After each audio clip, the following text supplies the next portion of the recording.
Bienvenue dans le podcast Unbedingt. Unbedingt, c'est un podcast littéraire. Mon invité et complice, Nicolas Oltramar, est professeur de lettres et de théâtre. Allez, c'est parti!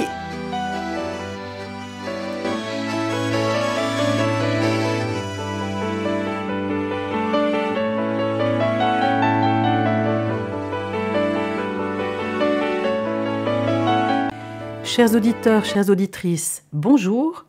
Dans ce podcast littéraire, nous allons parler du roman de David Fuenquinos, Les Souvenirs. Alors Nicolas, ce roman de David Fuenquinos, c'est un roman à recommander à ses amis en précisant que si tout va mal, l'huissier est passé, on a des dettes, puis on tombe malade, il pleut, il y a une catastrophe quelque part, un tsunami, eh bien, lisez Les Souvenirs de David Fuenquinos, parce que vous allez vous dire « Non, c'est pas possible qu'il y ait quelqu'un qui aille plus mal que moi sur cette planète. » Eh bien si, détrompez-vous, c'est David Fuenquinos dans Les Souvenirs. Alors, on peut commencer déjà par l'incipit. L'histoire de celui qui dit « je », donc c'est l'auteur, le narrateur, commence lors de l'enterrement du grand-père auquel le narrateur veut se rendre, mais il en est plus ou moins empêché parce que voilà, il pleut, parce qu'il trouve pas de taxi, et c'est une situation absolument hilarante, cet incipit, et je lis la première phrase. « Il pleuvait tellement le jour de la mort de mon grand-père que je ne voyais presque rien. » Eh bien, pour moi, c'est un petit peu du Walt Disney. On est dans le dessin animé, j'imagine le narrateur avec de grosses larmes immenses. Il est presque inondé, le visage inondé de larmes. Perdu dans la foule des parapluies, j'ai tenté de trouver un taxi. Je ne savais pas pourquoi je voulais à tout prix me dépêcher. C'était absurde. À quoi cela servait de courir? Il était là.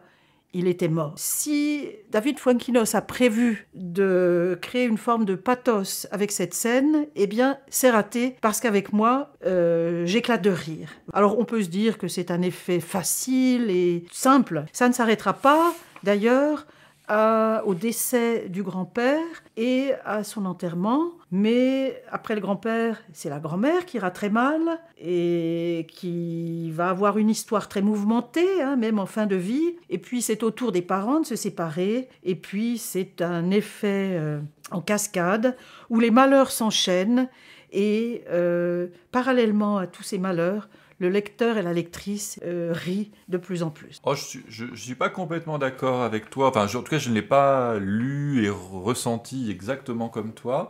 Je n'ai pas ri aux éclats, mais effectivement, c'est un livre qui donne le sourire, qui, je trouve, effectivement, est plutôt optimiste et à la fin, derrière, effectivement, parfois des mésaventures, c'est quelque part quelque chose de tendre, de touchant qui émerge, parce que pour moi c'est plutôt quand même un mélange voilà, d'humour et de sujets que personnellement j'ai trouvé plus graves, peut-être parce que ce sont des sujets qui m'ont eux-mêmes touché récemment, donc la relation que nous avons avec nos grands-parents, nos aînés, leur vieillesse, la façon dont nous devons les gérer, les mettre dans une maison de retraite ou pas, en sachant que ces maisons de retraite, c'est jamais la panacée, la culpabilité qu'on peut éprouver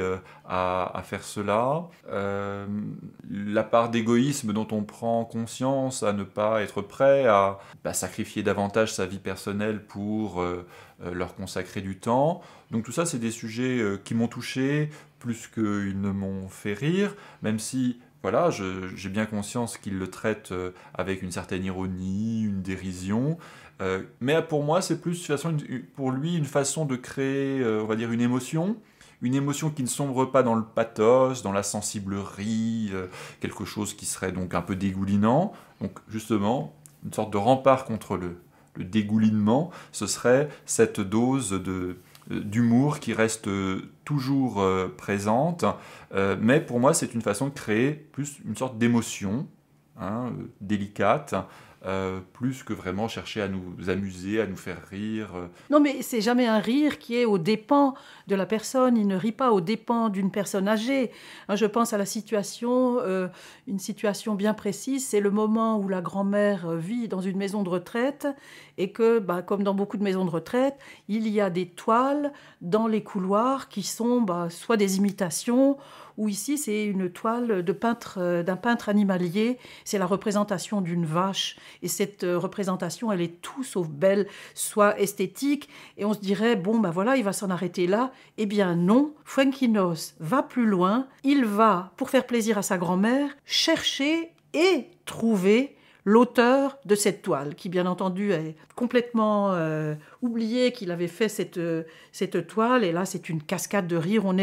Je ne sais pas quel est le registre exact. Moi, je considère cela comme du burlesque. Oui, on est dans une grosse plaisanterie, une plaisanterie, mais avec toujours quand même dans ton exemple, où effectivement cette vache apparemment est une grosse croûte, comme on appelle un tableau vraiment très, très raté, mais qui finalement va fédérer la grand-mère et son petit-fils dans une même fascination face à cette horreur, qui va l'amener à avoir cette initiative d'aller chercher le peintre qui a commis cette œuvre, et ils vont le trouver.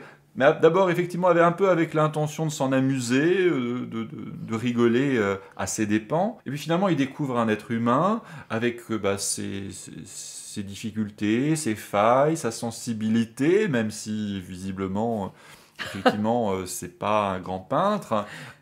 Et finalement, là encore, c'est plutôt le côté touchant du personnage qui va l'emporter sur le côté risible de ce peintre. Finalement, ce qui peut être drôle, c'est que ils vont finalement se retrouver dans la situation d'encourager ce peintre qui avait laissé tomber la peinture, parce qu'il croyait quand même avoir compris qu'il n'avait pas trop de talent, même s'il n'en était pas complètement convaincu. Et là, la visite de la grand-mère et du petit-fils vont lui redonner la motivation pour commettre à nouveau des peintures de vaches. C'est évidemment très drôle, mais avec quand même cette part d'humanité, de tendresse, qui fait qu'effectivement, on n'est pas dans une satire méchante des personnages. Absolument pas. Et d'ailleurs, la situation de ce peintre animalier, elle fait écho quelque part à la propre situation de l'auteur, qui est... il se décrit lui-même comme un loser, un underdog. Il travaille comme portier de nuit. Alors, on en a vu d'autres qui s'étaient mis dans des situations matérielles, qui se trouvaient dans des situations matérielles difficiles, comme Philippe Dian, qui travaillait comme caissier sur l'autoroute, ou tant d'autres, d'ailleurs des auteurs même renommés qui ont le prix Goncourt là. Il n'y a pas d'exemple qui me vient immédiatement comme ça, mais voilà. Et il le dit lui-même, il est conscient de s'être mis dans cette situation de déchéance matérielle. Toujours est-il que ce roman, c'est vraiment le roman de la déglingue, et cette déglingue, elle est dépeinte de telle sorte que je ne sais pas si c'est le cas pour tout le monde, mais en tout cas, elle provoque le rire. La déglingue, oui, mais pas que. J'entends, c'est quand même un roman qui est construit donc à partir de ce personnage, tu dis, d'écrivain un peu loser, qui veut écrire, mais qui n'arrive pas vraiment à écrire, mais qui va du coup rebondir, on va dire, de souvenir en souvenir. Et c'est un peu la construction du roman. Quelque part, c'est presque un roman fleuve. Bon, il fait que 200 et quelques pages, 280 pages à peu près. Mais dans son déroulement, c'est un peu le roman fleuve, c'est-à-dire qu'on commence à évoquer le grand-père qui est décédé, donc du coup, on va avoir un certain nombre de souvenirs qui s'attachent à lui, puis par proximité, nous allons passer à la grand-mère, qui elle aussi va connaître une évocation de sa vie passée, de ses souvenirs. Ça va être nettement plus long, puisqu'il y a même toute une part, la part, j'ai envie de dire, la plus intéressante d'ailleurs du roman, tourne autour de ce personnage de la grand-mère. Et puis, avec la grand-mère, on va quand même parler aussi du père et de la mère du narrateur, qui sont aussi dans une situation très particulière. On va découvrir aussi leurs souvenirs, leur passé, et puis on va voir comment tout cela évolue. Donc quelque part c'est un roman familial où on rebondit voilà, des souvenirs des uns aux souvenirs des autres, jusqu'à ce qu'on arrive au moment où le narrateur va essayer lui-même de se lancer dans sa propre vie. Il va trouver effectivement une jeune femme avec laquelle il va commencer à fonder une vie commune, jusqu'à ce que ça ne se passe plus aussi bien. Donc à chaque fois ça rebondit, et ça rebondit sur des souvenirs, et quand ce n'est pas des souvenirs des personnages même du roman, eh bien il va intercaler des souvenirs célèbres, souvenirs de Serge Gainsbourg, souvenirs de Nietzsche, etc. Donc parfois il y a un petit peu des digressions qui viennent un peu rompre le déroulement linéaire du roman. Donc on est un petit peu dans une construction comment dire, en mosaïque, qui rappellerait par exemple les romans du XVIIe ou du XVIIIe qui affectionnaient les récits enchâssés. C'est-à-dire qui imbriquait dans un récit cadre, eh bien, il y avait plein d'autres récits qui venaient s'intercaler à l'intérieur. Eh bien, on a l'impression qu'ici, il reprend un peu cette structure qu'on avait délaissée et qu'il s'en amuse au gré des souvenirs qu'il évoque. Oui, on avait d'ailleurs ce phénomène dans la famille Martin où certains personnages ou leurs activités étaient prétexte à digression, et je me rappelle que on avait dit à ce moment-là que oui, parfois il avait tendance à faire du remplissage. Alors moi, on ne m'enlèvera pas de l'esprit l'idée que ce roman est absolument construit. Ce roman qui, effectivement, se présente comme un roman fleuve, relève d'une construction très précise, tout simplement parce qu'il y a trop d'effets d'écho et de coïncidence. Prenons l'exemple des parents. Leur rencontre, c'est parfaitement incongru, là, c'est digne d'un film.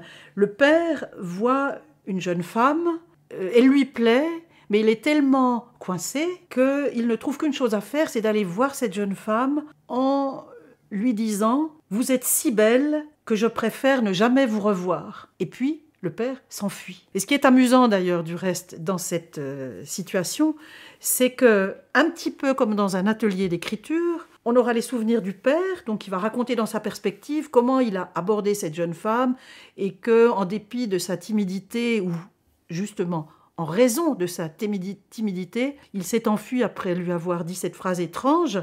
Et ensuite, quelques chapitres plus tard, on a la mère qui raconte, alors dans sa perspective, la façon dont elle a reçu cette phrase. Et alors, l'effet comique, c'est évidemment la confrontation des deux perspectives, parce que pour le père, c'était un effort surhumain, comme s'il gravissait le Mont Blanc, et pour la mère, elle était choquée, et d'ailleurs elle a eu peur, elle a considéré que le père était peut-être un malade mental, elle a accepté ultérieurement de prendre un café avec lui pour avoir la paix, et voilà, donc cette confrontation des perspectives est drôle. Oui, alors tu as raison de dire que derrière ce foisonnement de souvenirs, on a évidemment des effets de structure qui nous rappellent l'attachement de Fuenquinos à la circularité. Donc ces phénomènes d'écho sont voulus. Et il y en a un que je trouve particulièrement intéressant. Donc tu évoquais la rencontre du père et de la mère avec cette phrase tonitruante qu'il lui a sortie.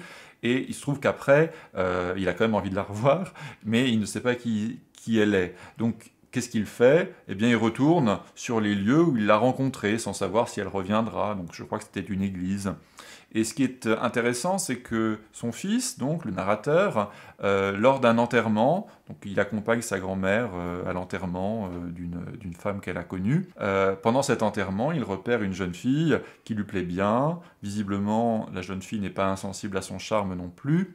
Mais le contexte, l'enterrement, n'est pas tout à fait propice à un flirt, et donc ils se séparent sans que rien ne se soit passé, et du coup le narrateur ne sait pas quoi faire pour la retrouver, donc il revient à ce cimetière où il ne connaît pas vraiment les gens qui sont enterrés, en espérant que peut-être elle reviendra elle aussi. Bon, donc ça ne marche pas, mais la question n'est pas tellement là. Ce qui est intéressant, c'est qu'à un moment, il prend conscience qu'il est en train de refaire ce que son père lui-même avait fait, Et ça, c'est intéressant parce que la relation du père et du fils n'est pas une relation tout à fait au beau fixe. Hein. Le narrateur a un regard sur son père qui n'est pas très tendre toujours. Et là, du coup, avec ses souvenirs, il y a une sorte de complicité qui peut commencer à se mettre en place, comme s'il s'ouvrait à travers ses souvenirs aux autres, et même à ce père qui pour lui était un grand inconnu d'une certaine façon, quelqu'un par rapport auquel il s'est construit, mais plutôt, je pense, en opposition, et bien tout à coup il se rend compte qu'il n'est pas si différent, puisqu'ils refont la même chose, comme s'il y avait des destinées ici du père et du fils qui se tissaient ensemble, qui se recoupaient.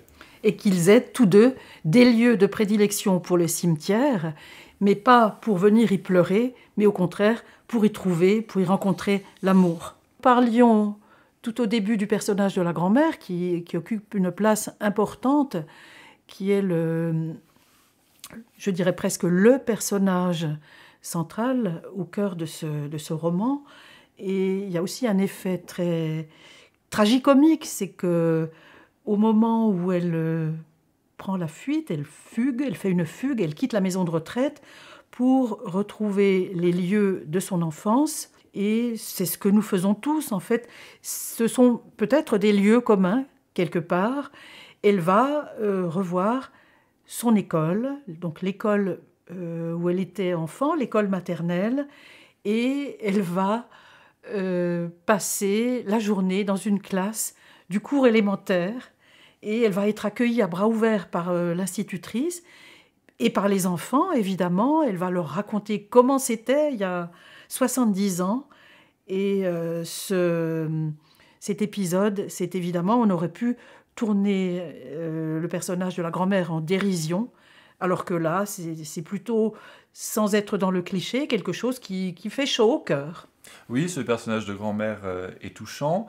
Alors peut-être faut-il préciser que c'est peut-être là la part d'autobiographie qu'il peut y avoir dans ce récit. Hein. Je crois que Fuenquinos a dit dans des interviews qu'effectivement il avait connu cette expérience de perdre sa grand-mère, de fréquenter la maison de retraite. Donc ce sont des choses dont il a été témoin et qui lui ont donné envie d'écrire ce roman qui, voilà, je suis d'accord avec toi, pour moi c'est un peu le personnage central, même si elle n'est pas au début et elle n'est pas à la fin, mais elle est au centre. Le personnage central de ce roman, qui a donc l'originalité de mettre en avant une personne âgée qui perd un peu son autonomie, puisque ses fils la mettent en maison de retraite et lui coupent un peu les cordons de la bourse en la plaçant sous tutelle. Mais justement, le personnage ne va pas correspondre un peu au cliché de la vieille femme qui perd la boule. Bon, non, au contraire, elle va garder une certaine vivacité jusqu'à la fin. Et elle va même devenir, j'ai envie de dire, un personnage de comédie, comme une comédie de Marivaux. Elle va se montrer rusée, elle va savoir, puisqu'on on ne lui donne plus d'argent, elle va savoir un petit peu manipuler son fils pour obtenir des sous. Et avec ces sous, elle va effectivement fuguer, un peu comme une adolescente, fuguer de sa maison de retraite, fuguer de cette espèce de lieu... ce mouroir qu'est la maison de retraite, pour retrouver les lieux de son enfance, donc Le Havre. Et ce que je trouve assez joli, poétique, c'est que souvent, effectivement, et je crois qu'il le dit dans le roman, on considère un peu que la vieillesse, c'est un état de dégradation, où parfois on dit que les vieux retombent un peu comme en enfance. Mais là, donc, on va retrouver un petit peu cette idée, mais traitée d'une manière positive, c'est-à-dire qu'elle va en quelque sorte essayer de boucler la boucle, de réparer en quelque sorte une faille, un manque de son enfance, parce qu'elle n'a pas connu vraiment l'école, elle n'a pas eu une vraie éducation, ses parents sont devenus des itinérants, et du coup, l'école, elle en a été arrachée très tôt. Donc revenir à l'école, c'est un petit peu à la fin de sa vie une manière de réparer une blessure ou un manque de son enfance. Bien sûr, bien sûr. Alors, moi, j'aimerais bien que nous nous penchions, la semaine prochaine, au prochain épisode de ce podcast, sur la question du rire, car je crois que nous avons encore beaucoup de choses à explorer dans ce roman. Chers auditeurs, chères auditrices, merci de votre attention. Merci Nicolas. Alors, rions la semaine prochaine, à nouveau avec Funkinos.